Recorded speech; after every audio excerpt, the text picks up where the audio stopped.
Bienvenue peuple congolais, bienvenue à toute la communauté congolaise. Je voudrais dire qu'ils sont vraiment éparpillés dans le monde entier. Moi c'est l'un de vôtres, Duman les profs, pour ceux qui me connaissent déjà. Je m'appelle Fernando Lubambo, biso en Angola, pour toujours pour Mambo Canabiso, ndenge mamu toza kolekana, eza ko salama, peza ko monana. Lelo na ozala vraiment moulaïté mes très chers amis.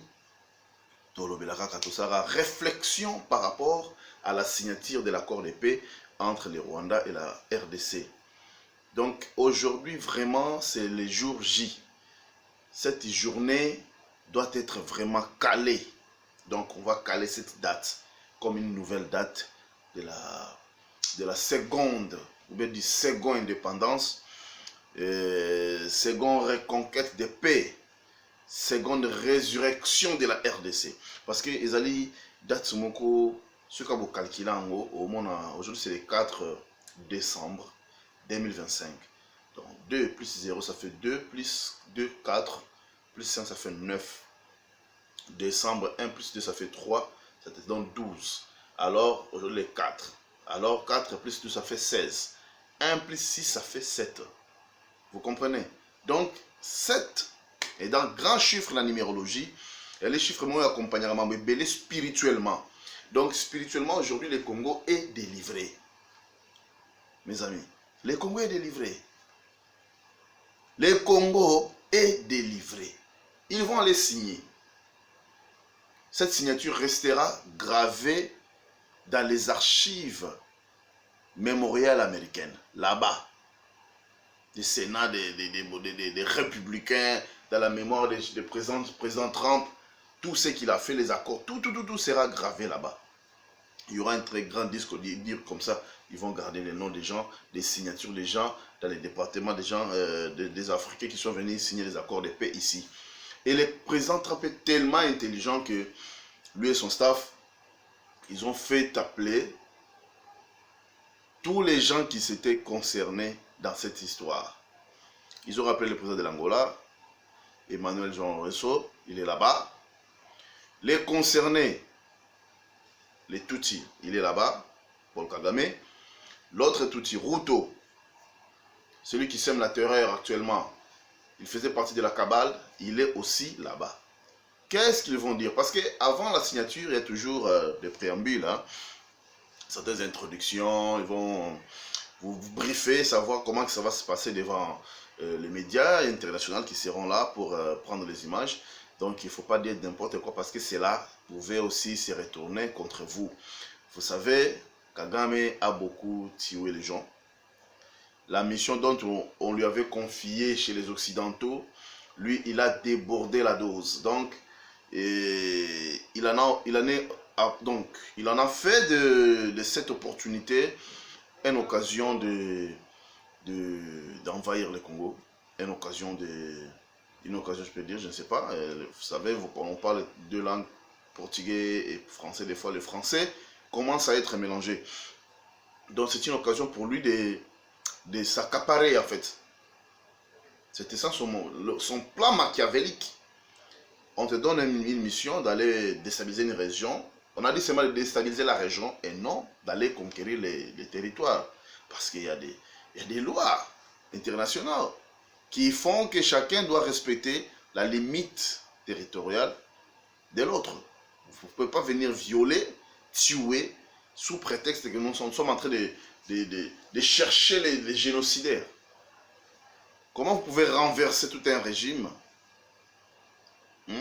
en cherchant de mettre encore du feu chez les autres? Non. Si c'était vraiment sérieux ce monsieur-là, ils auraient dû faire quoi? Il fallait tika. Génocidaire qui na Congo. Vous savez, président Mobutu a traqué bango. Azoni si bango na bango facilement. Likambo ngesi la bandaka. Mais tellement que le plan Mobutu est Yamoulaï. Et Mobutu était un républicain. Les gens qui ont le pouvoir na Rwanda à l'époque wana bazalaki ba démocrate. Bana ba démocrate, il y a Bill Clinton. Alors pour la baron, il fallait changer la donne. Avec le Museveni, à l'époque là, je ne sais pas qui était le président du Kenya, je ne sais pas si c'était Kenyatta ou quelqu'un d'autre. Alors il fallait qu'on changeait toute la donne parce que Mobutu jouait le rôle de gardien du temple d'Afrique centrale. Avec lui, il n'y avait pas de guerre, il y avait la guerre qui existait seulement en Angola. Vous pouvez voir qu'il y a un moyen qui est différent. À l'époque, Mobutu fournissait des armes chez les gens de l'ONITA pour continuer à faire la guerre. Donc c'était ça le rôle qu'il jouait. Et parce que Savimbi était aussi soutenu par les républicains. Donc ça passait par Mobutu. Mobutu fournissait les Savimbi. C'était pareil. Alors Air Marambo a changé. C'est tout à fait normal que Mobutu Balongolae. Parce que le président Zedou a travaillé avec les Américains, mais avec les démocrates. Alors, Kagame, lui, il a joué ce rôle pour détrôner Mobutu à ce rôle. Mais à quel beaucoup plus loin. Parce que Mobutu a soutenu Angola, jamais Toba Geno, Agebo, la Lunda Nord, c'est toi, Botel Mochik, comme il y a non. Mais Kagame, lui, non. Il a annexé Kivu, a inventé Babuzoba, a pensé que Bamindele Baba, Maële Moki, Maële Kokate, a mais répété qu'on driblait Bango. Ndenga mesana ko dribble batu nyonso a inventé ba histoire ka sabi ke yemta bani makamba Kongo lelo nzoka ba mi bange baza mambo Kongo c'est ça na monde rwanda na tiko sala asalate Kongo bundela ba payer belé ba Birmanie Kongo ke nako bunda bisike belé na ba première deuxième guerre mondiale o bazota ata koko moko ya Kagame asate parce que la mukie ba ina ngo ba minduki wana ya kilo ndenge nini vous comprenez donc lelo oyo Kagame azo sila Lelo a signé fin naïe. Quand on dit accord de paix, ces accords-là, il y a certains textes qui suivent. Il faut bien lire. Ici, on va appeler nota bene. NB. 2 points. Il faut lire là-bas en bas de la page. Donc, on va bander la moindre escarmouche. On va bander la sous désordre. Eh bien, vous savez la suite, hein? Parce que les Américains vont venir verser de la bénédiction. Ce n'est pas de l'investissement, c'est de la bénédiction. Depuis le Congo existe, ça sera pour la première fois que nous soyons aussi bénis. Bana Congo ba mela miliki, ba lia hamburger, ba longola complexe d'infériorité, même dans la nourriture ya pamba. Donc, bah, d'habitude le peuple belge va dire que non, colia hamburger, il faut zalaka ba no ba français to anglais. Kolia être soit mobimba na ba makemba il faut avoir même sous famille il y a député toi un ministre. Or c'est normal pour tout le monde. C'est vraiment normal. Alors pour travailler qu'on soit bon $1 000, $1 000, $10 000, il faut se casser la tête. Il faut en CV trop lourd, trop grand non. Et à tout que dans la poto, tout dans la Amérique, au monde que nous osons pas $10 000 au simba normalement. Mais en RDC, c'est terrible. Oui, tangi. Bah, c'est comme ça, lettre à Yanini Babel, bah, c'est sur l'administration à Mabéa. Lettre demande d'emploi. Or, il y a des agences qui recrutent les gens pour aller travailler. Ta compétence te donne du travail. Il y a un moment, le président qui dans le nous allons faire du Congo l'Allemagne de l'Afrique. L'Allemagne de l'Afrique, là, c'est en devenir dans quelques mois seulement après cette signature, vous verrez. Elle va empresa kota siko so benga ba entreprise empresa d'entreprise les gens ko kota siko na Congo elle va donc démarrer misala bayaya boko bala basi boko lemba basi so comme basi ba musicien ici fait mon gars musicien mo ba che ba choko akati ba mande so ndé na taza bourrique te ma beke musicien un jour OK poto basi nyo so ba lingaka poto na ke kuna na kobota na zumu kanda na sungi famille na biso po balongo na galère. Voilà côté on a pour réfléchir. Donc bah comme ça que musique congolaise net c'est le branchement ko boye il y a espoir. Alors to sto kangi robiniana parce que même ba tomba buzoba. Lelo et comme il faut que tanga salam sala parce que on a digne fils du pays. Président Tshisekedi. Mwana ya Chichi. Na maman Marthe Kasano. Otali pena Tshisekedi bobite oyo aza congolais oyo aza alo mama mboka na bango oyo azo défendre bandeko na ye c'est clair ndenge président Trump a défendra les Américains l'Amérique d'abord le reste on verra après donc biso pe ko na niveau na non les Congo d'abord les Rwandais les soki ba Nyamulenge soki après beaucoup c'est trop de tort chez nous il y a eu beaucoup plus de morts que les Nyamulenge sont morts vous tuez plus de Bantous sous prétexte que vous protégez une minorité, mais en tuant les autres, dit n'importe quoi. Il a dit la binomo calamité, pour signer les lots. Oh non, les accords sont biaisés. Nous n'irons pas en Amérique. Le Rwanda n'est pas l'Amérique. Le roi Bilobal Bébélé. Bah, qu'on rappelle, on a un salon, on a salon à Trump parce qu'à Simsa tu touche.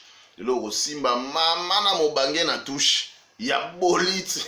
Ouais, mais là, on a la politique chapada. Donc, m'batte l'oignon, on les lots. Kagame, yo, Okodoka, Ruto. Parce que les ports, il y a Nairobi, na port, il y a Addis Abeba, il y a deux ports. Pardon, il y a Dar es Salaam. Le Rwanda, c'est un pays enclavé. Donc, potentiellement, on n'a jamais la force à attaquer RDC. Ce qu'on a ravitaillé par soit le Kenya, soit la Tanzanie. Parce qu'il il fait frontière avec la Tanzanie. Mais avec le Kenya, il faut qu'il passe par l'Ouganda. Parce que tu as vu carte d'Afrique dans mon tout. Donc, il y a l'Ouganda qui est complice parce qu'il est intermédiaire. C'est lui qui facilitait l'entrée. Et Ruto, toi, tu faisais entrer les armes pour aller tuer les Congolais. Pour aux or, aux diamants. Biloka Mukilio, et aussi la thé. Mais Batouazo Koufa, et vous allez sur toi. Tous les sangs versés seront tachés sur ton âme. Cachetés comme ça, comme les tatouages. Et tu verras que ton âme pèsera lourd. Et tu iras en enfer. Alors, qu'as-tu fait sur terre? Mais notre président, non, lui, il aura ciel sur un jour à Koufi. Les gens comme des Nanga, c'est fini pour vous. Votre chef là, ira là-bas, devant Trump. Quand il fait ça, vous savez que Trump, quand tu parles, c'est un milliardaire, il n'a peur de personne. Quelqu'un qui négocie avec Poutine comme ça, il aura peur de négocier. Est-ce que, souvenez-vous qu'il y a un certain moment, dans le premier mandat de Trump, les Rwandais qui n'ont pas organisé, à ce moment, ils ont des t-shirts, ils ont des en Amérique, ils ont des Rwanda, ils ont des ballons, ils ont des ballons, yo comment pays moi pas pas moi na borgé pour là banga micro bato ça parce qu'on a pays moi enclavé sur les lois bébé na Congo hein Tanzanie pas autant l'intérêt na bi Congo to la bango bien si on a côté problème na Congo il y aura des problèmes très sérieux pour na ngai oyo côté la ngambo pour na ba Congolais. Kenya la même chose ba Kenya va les biso fort les Ruto qui ne muso ko ya lunga asa na ba relation moko bilatérale ya bien na RDC. Alors quel sera l'avenir des Tutsis rwandais, les gens des désordres, les gens qui ont le pouvoir, les gens dans le 21e siècle, dans le 20e siècle. Ils ont semé la terreur, les désordres, les bateaux, dans Kidal, dans Mali. C'est berbère là, c'est Peul. C'est toujours les gens pareils, les gens qui ne comprennent absolument rien. Sous prétexte que nous sommes des juifs. Est-ce que les juifs ont le comportement d'Engwana? Les juifs là sont les Congolais. Vous verrez, vous allez signer. Vouloir ou pas, et vous allez exécuter à la lettre ce qui est écrit dedans. À la moindre escarmouche, tala, niveau de poudrier au Kagame. Ah, l'Afrique, bah, il y a la raison. Hein? Bah, Bundagate na mutu na raison, nan zamba kote la ke. Toko poudrier yo nanga, et bemene kola na se, ba nyamba ba kolia ngo, ceux qui peuvent ba fourmi ba koto na zolo. Donc, vous allez ridiculiser Michopone, vous allez libanda, ba rimaji wana na ba mandefu botikina ba wakanja na yeso ba okimi na nzela nini tala. C'est maintenant ou jamais. Au moins sur les parasala asatio na ligne de mire. Au moins akangangando akangangando kakawati keba. Vous êtes sur la ligne de mire. Avec Trump, a effacer tous ceux qui ont fait bah démocrate dans Mboka RDC. Vous avez 10 millions pour fina moral, pour fina information. Ni na France 24 les kakaté, bah le bilaga mamba rebelle, avantage kaka ba rebelle, bah jamais ba tozo kufa, bah ko sila kada ba mense centre frontière ba corrompu, na ba tolora ba mbongo ba bololé ba ya ba prêtre ba zo ba na monate corrompu à cause d'argent, na Jésus au bon vino beaucoup kufa moko dans le yenge. Aujourd'hui là, on est avec vous. Tozozela kala mingita tozela kuna ha lelo ekoinda mabe peuple congolais to la mukale ya mukola feti lela mukola lela je dis la planète yani Jupiter telle la planète monene boy et tambola kama lembe mais marachal jebele pas imam na lo bala yebi journal le rachino mo kilo pour makambo kilo zo signamé lelo. Mais il va savoir kabal na bango na et la haute Amérique ye to ko sala boy to ko bombarder avion na mbra mo po et maman ñu se beba nyo so zo anticiper yango banda kala ndenge facha kozongela na mboka bo comprendre te to bajena bino so to ramasser on doit batumba bwa munda banani les chiwewe monde bo komisiko bo rater opportunité nyoso malonga o rater nzoko likwa likelele bazo corrompre bandeko na yo bazo corrompre yo po bo bandeko na yo pona lokumu bato mosusu siko to ramasser bino moko e ko sukela bino ndenge nini parce que makambo bien ndenge banda siko isika kokota na histoire nde yango yo o fayulu mutu na kwiti otali yo ba mukwege ba bolole zoba mutu aza ko armée ennemi na yo kasi ke yone basaka na alliance po yo ya kozala opposant contre ton frère ozo bunda ba sa déboulonner effectif nyo sabato wana Tshisekedi oza nzambe il fallait ka ba bundisa yo ezali no ka ba entraînement ba comprendre que ba belote et bele ba ko fukama ba osenga pardon mais ko yokela ta moko mawati pona koyeba ke osenza kana mungu esenga te fomela kati na mai ata so cheka lolemo yoke eza salé donc muto sasa mabe azaka muto mabe ba kamere ba fayulu ba Moïse Katumbi ba 520 giga ba nani tous o accompagner ki ote na Ergoma na Bukavu koyaki ba ngwenso wana papa à la popo. Je dis, je vous remercie, mes très chers amis. Les gens me connaissent. Donc, journal M. Bandi, le père Congo, Maramongo et Bandi. Il fallait que Zarama Mouloubaya, Bolinga, Bolinga, Tea Bongo.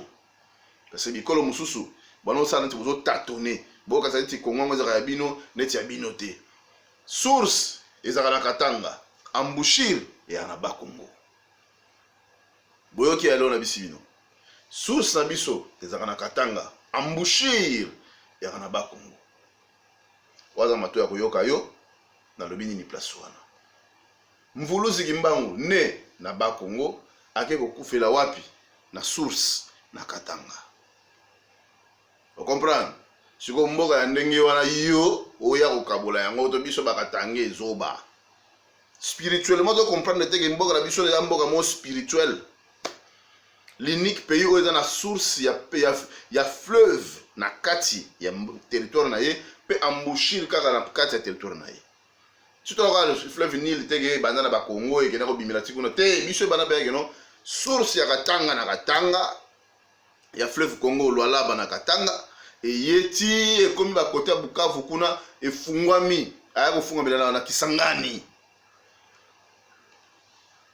de Katanga tia komi ba benge Lualaba za ka mukie côté musuno ba shite belé ba shite patika kaka ya somo autre la turbine et puis si courant ko sakana tele mboka neza mboka énergie à 100%. Tout ça l'énergie nucléaire parce que tout ça na uranium, tout ça énergie éolienne parce que nous avons des montagnes, tout ça na énergie solaire parce que chez nous il fait très chaud comme en Équateur, tout ça na énergie hydroélectrique parce que tout ça là-bas cours d'eau ya ko sakana te. Yemoko fleuve na 32 shit c'est rapide. Donc tout ça barrage ba shit wala nyoso tout. Sans compter ba influent na ye ba Kasai ba Ubangi Shari ba boye ba tala mboka na eza énergie mobimba ya monde parce que ce côté pe na ndenga calcula mokili ko mwena kati ba faire c'est par là passe l'équateur non et kasi na méridien nord au sud to na kati wana to za wana la tourbière elle est où n'est-ce pas chez nous bilo mona mboka na wana ya potentiel ya mona babundisa ngo to bike bato mukolo ba comprendre kaka c'est terminé mais ana bisibino ke non biso jeunesse alelo bano biso jeunesse sacrifiée te mais toi jeunesse éveillée tozu ba tonga ya ba vaccin ya mobutu po lembisa biso ba biso ba distraction na musique oui ba musu ba kei mais ba musu to tikali to otala to vigiler mboka biso ke yotama na luyengete tozana bino lelo to signer ba faire Likambo est vidé. J'ai dit, je vous remercie. Si c'était du mal les profs, la suite au prochain numéro. Tous les soir, beau développer.